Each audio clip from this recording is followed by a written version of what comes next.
വയനാട് മേപ്പാടി പുഴമൂലയിൽ വീണ്ടും കാട്ടാന ഇറങ്ങി. കാപ്പിക്കാട് ജനവാസ മേഖലയിലാണ് കാട്ടാന ശല്യം. പ്രദേശത്ത് ഇന്ന് രാവിലെ 2 കാട്ടാനകളാണ് ഇറങ്ങിയത്. ആഷിഖ് റഹ്മാൻ ചേരുന്നു വിവരങ്ങളുമായി. ആഷിഖ്, അവിടെ ജനങ്ങളാകെ ഭീതിയിലാണോ? ഈ 2 കാട്ടാനകളെ തുരത്താനുള്ള നടപടികൾ അവിടെ നടക്കുന്നുണ്ടോ?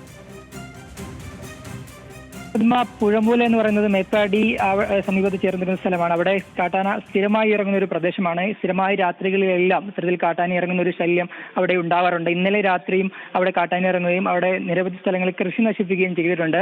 വീടുകൾക്ക് സമീപം അടക്കം ഈ കാട്ടാന എത്തിയിട്ടുണ്ട്. യഥാർത്ഥത്തിൽ ഈ കാട്ടാനയെ തുരത്തുക എന്നത് എല്ലാ ദിവസവും ഇത്തരത്തിൽ കാട്ടാന എത്തുകയും വനംവകുപ്പ് ഉദ്യോഗസ്ഥർ പടക്കം പൊട്ടിച്ച് കാട്ടാനയെ തുരത്തുന്ന ഒരു സാഹചര്യമാണ് ഉണ്ടാക്കാറ്. ഇന്ന് പുലർച്ചെ വരെ ഈ കാട്ടാന ഈ പ്രദേശത്ത് തുറന്നു എന്നാണ് മനസ്സിലാക്കുന്നത്. ശേഷം കാട്ടാന തിരികെ കാട് കയറിയിട്ടുണ്ട്.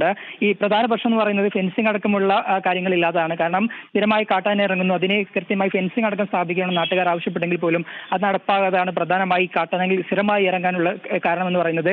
കഴിഞ്ഞ ദിവസങ്ങളെല്ലാം വീടുകൾ സമീപം അടക്കം എത്തിയിരുന്നു. ഇന്നലെ ഇറങ്ങി കാട്ടാന വീടുകൾക്ക് സമീപം എത്തി പറമ്പിലുള്ള കൃഷിയെല്ലാം നശിപ്പിച്ച് തിരിച്ചു പോകുന്ന സാഹചര്യമാണ് ഉണ്ടായിട്ടുള്ളത്. എന്തായാലും ഇത്തരത്തിൽ ഈ കാട്ടാന ഇറങ്ങുന്നതിനെതിരെ ഫലപ്രദമായ നടപടിയെടുക്കുമെന്നാണ് നാട്ടുകാർ ഈ പുഴമൂലുള്ള ആളുകൾ പ്രധാനമായും ആവശ്യപ്പെടുന്നത്. കാരണം സ്ഥിരമായി കാട്ടാന ഇറങ്ങുന്നു, അത് പലപ്പോഴും വീടുകളിൽ സമീപം എത്തുന്നു എന്നുള്ളതാണ് ഏറ്റവും അവരെയും ആശങ്കയിലാക്കുന്നത്. എന്തായാലും വനവകുപ്പ് കൃത്യമായി അവരെ തുരത്തുന്നുണ്ടെങ്കിൽ പോലും ഈ സ്ഥിരമായി കാട്ടാൻ ഇറങ്ങുന്നതാണ് ഈ പുഴമൂല അടക്കമുള്ള മേപ്പാടി.